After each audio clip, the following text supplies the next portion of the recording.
Ángel correspondiente al viernes de la semana que hoy termina laboralmente hablando. Viernes 26 de noviembre del año, 2021.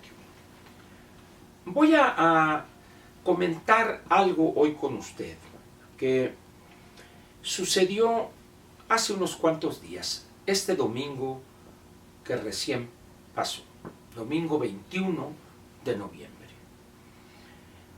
Se celebraron elecciones en Venezuela y en la República de Chile. En el caso de la República de Chile van los dos candidatos que ocupan el primero y el segundo lugar, van a la segunda vuelta, el balotaje dicen algunos, es la segunda vuelta, pero ya de los 4 o 5 o más en algunos países, en algunos casos de candidatos son eliminados y solamente el primero y segundo lugar son los que pasan a la segunda vuelta.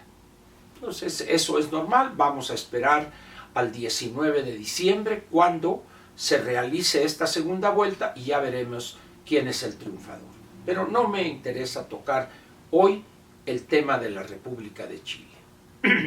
Voy a hablar de Venezuela. Para nadie es un secreto que la situación de Venezuela raya en la locura prácticamente en lo que se refiere a ese país, en el sentido de la viabilidad de ese gobierno y de sus políticas públicas. Venezuela es para todo fin práctico un no país. Si bien Nicolás Maduro sobrevive gracias al cuerpo policíaco preparado y entrenado por cubanos e incluso con la presencia de miles y miles de trabajadores del área de inteligencia de las Fuerzas Armadas cubanas que están en Venezuela, con el único fin de mantener a raya a la población.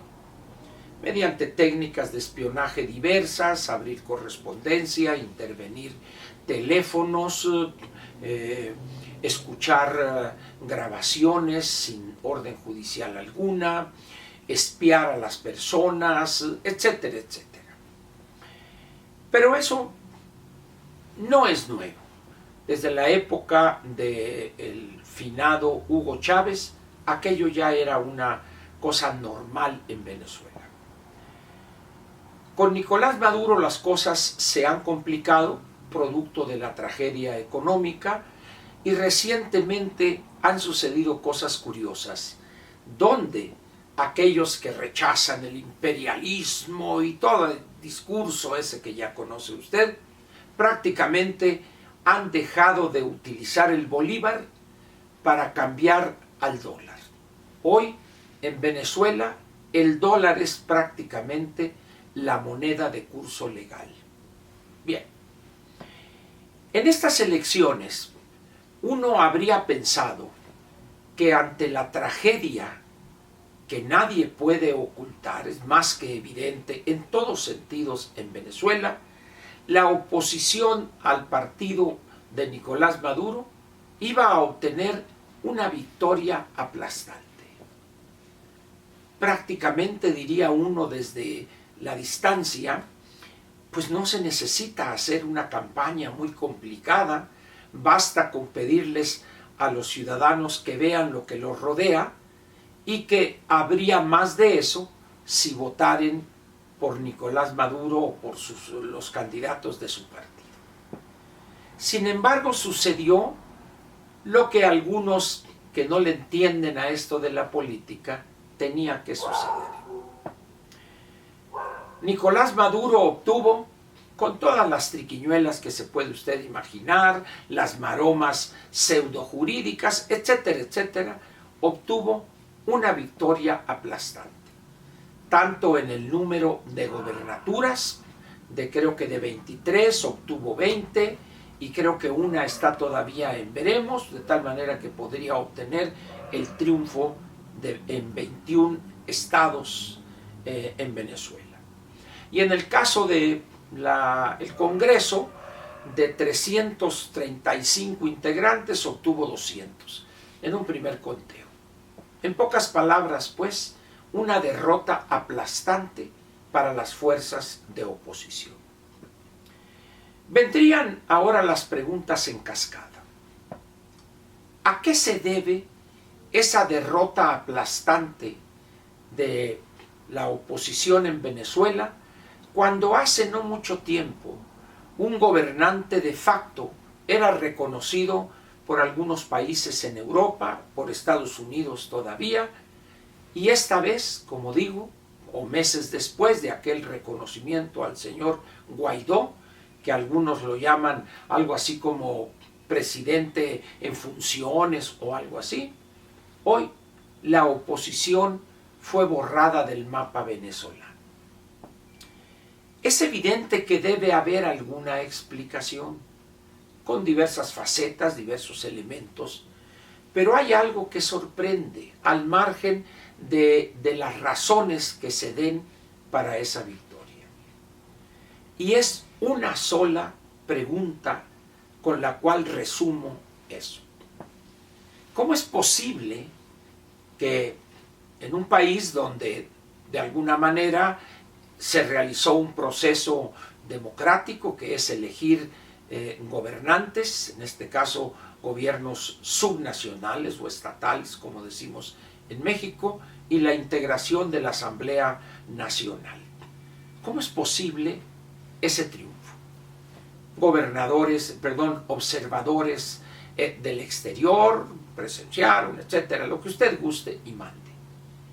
¿Qué pasa con la oposición, si es que hay realmente hoy una oposición en Venezuela?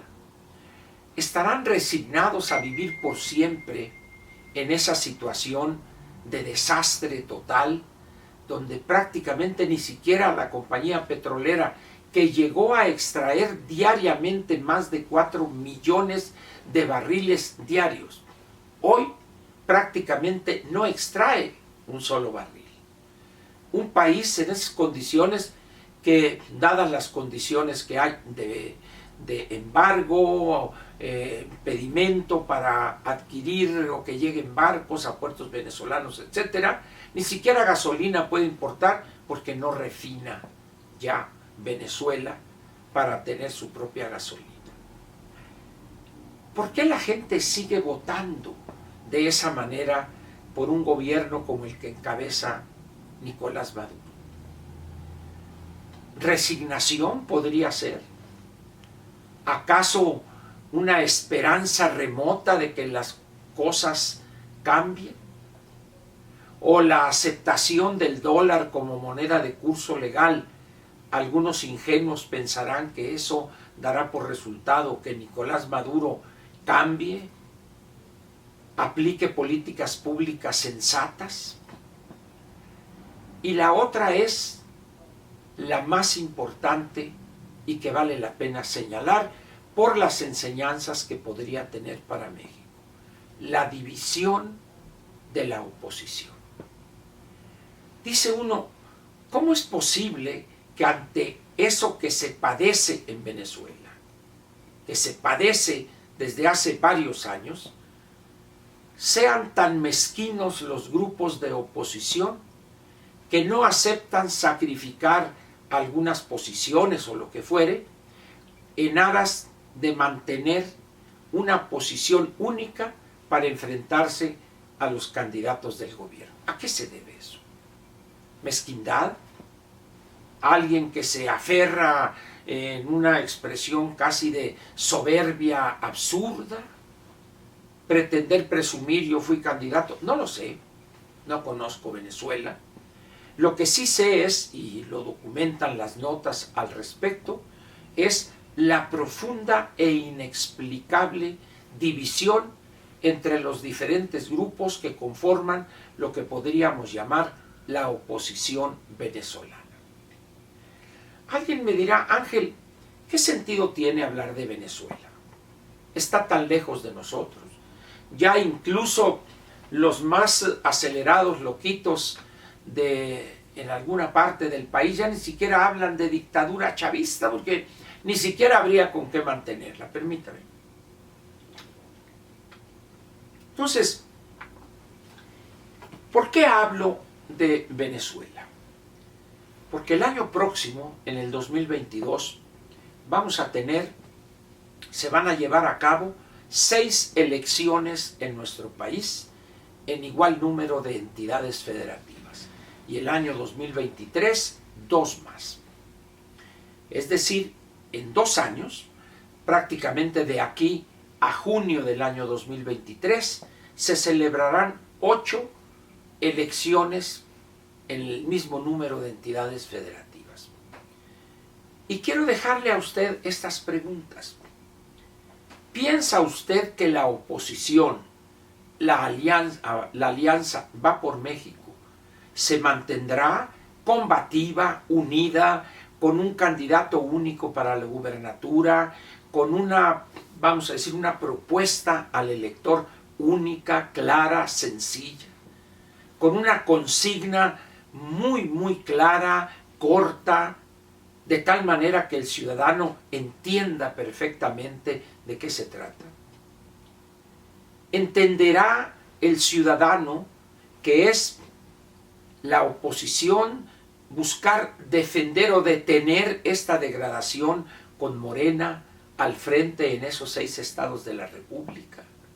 Es decir, ¿qué hará el ciudadano mexicano y posteriormente a la posición de los partidos que integran la alianza Va por México?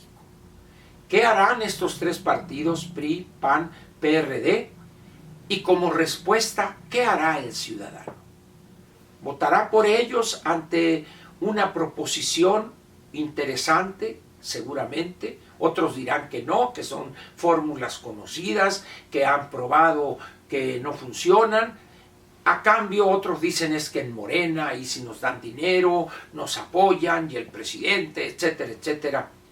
Tendrán conciencia y los candidatos se encargarán de exhibir que la forma de sufragar, entre comillas, esos programas clientelares, que no programas sociales, que no programas del bienestar, han generado una situación de crisis que quizá algunos no las vean hoy, pero de aquí a los 7 meses que faltan, o 5 meses para las elecciones, 6 meses para las elecciones, se verá con mayor claridad. ¿Votarían por la oposición? ¿Rechazarían la oferta de Morena, las mentiras, la demagogia, el desastre económico, la rijosidad política? ¿Qué piensa usted que harán los ciudadanos? Pero también, ¿qué piensan ustedes que harán los partidos? La oposición se unirá de una manera sólida, firme, a diferencia de lo que pasó en Venezuela. No tardaremos mucho tiempo en tener la respuesta a estas preguntas, pero vale la pena hacerlas hoy, por lo que vamos a ver en los próximos 5 o 6 meses. Y luego, lo que pasaría el 2023 con las 2 otras elecciones, que nomás quedaría el Estado de México y Coahuila, como preámbulo de lo que podríamos quizá estar atestiguando el año 2024. Le dejo pues ahí esas preguntas, estas consideraciones, para que vea usted que con todos los defectos que tiene la democracia mexicana, es una democracia actuante, que repito, con todos sus atrasos, sus deficiencias, sus problemas, ahí está el INE, ahí está la democracia y ahí están los partidos, con todas las críticas que querramos lanzarles. Piense pues en esto, en estas preguntas que le pedí con respeto considerar y contestar. Y nos vemos mañana en la mañanera sabatina. Gracias.